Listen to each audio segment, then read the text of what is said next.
Ah, High Spots and Cheap Pops, you're on the air.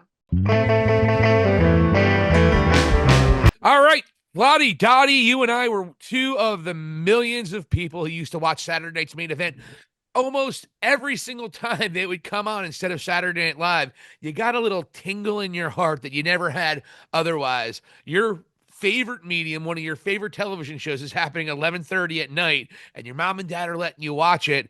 And Yep. who do we see this past Saturday night at the newest inversion of that? Jesse the Body Ventura. Before we get into Saturday night's main event Yeah. and the actual stuff that happened, Jesse Ventura was golden.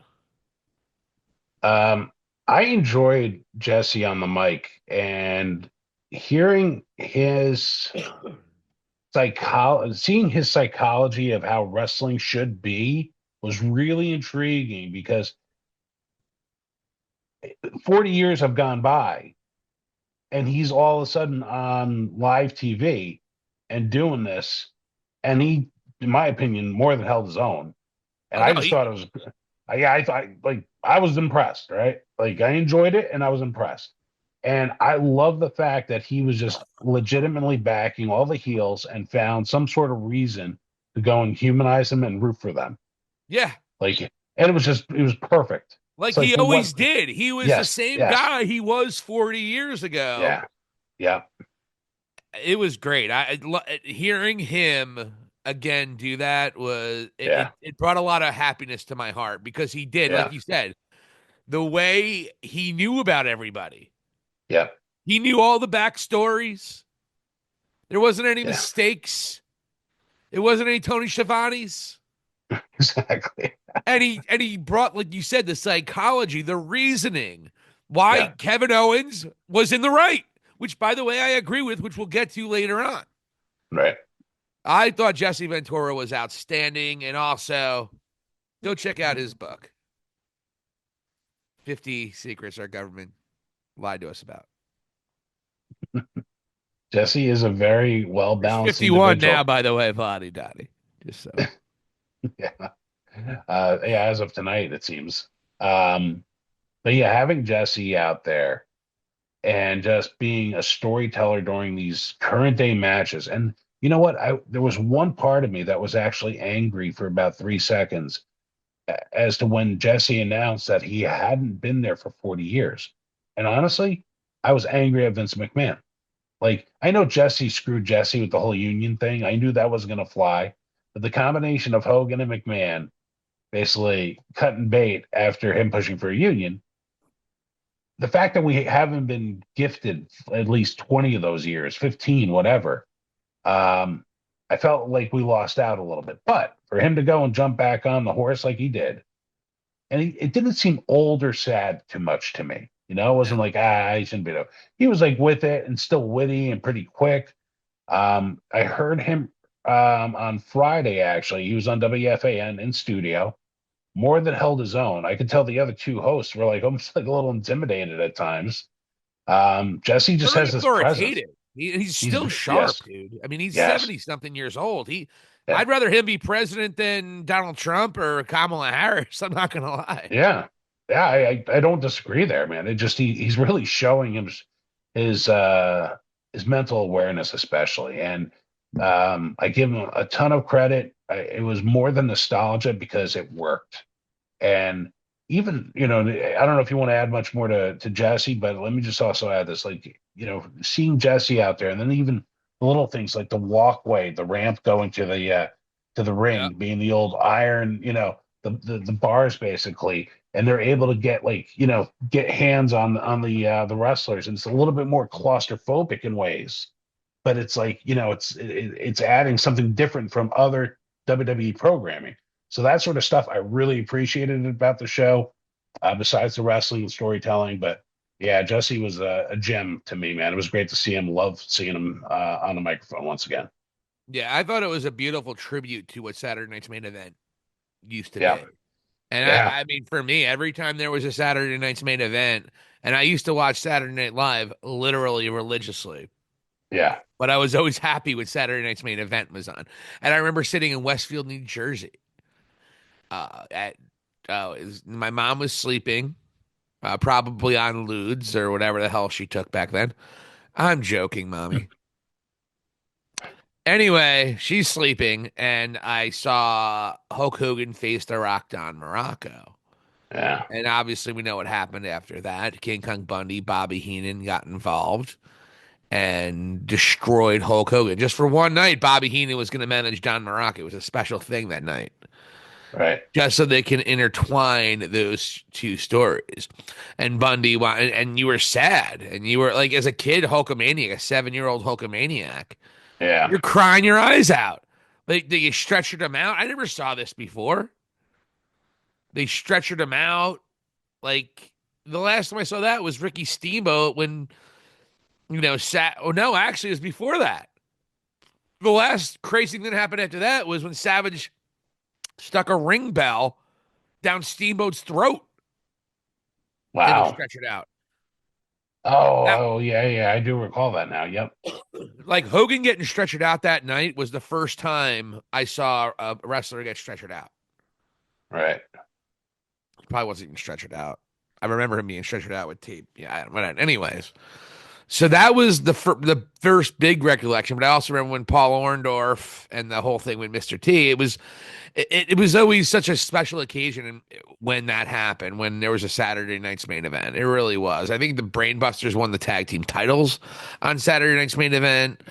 Um, a lot of classic things. Of course, we know Macho Man Randy Savage turned babyface. Saturday night's main event with the Hulk Hogan came out for the first time when the Mega Powers had the first interaction together. When Miss Elizabeth came down to come get him, Yep. they always used it. And then Saturday night's main event became the main event when they did the couple Friday times. Uh, That was a way to always set up WrestleMania.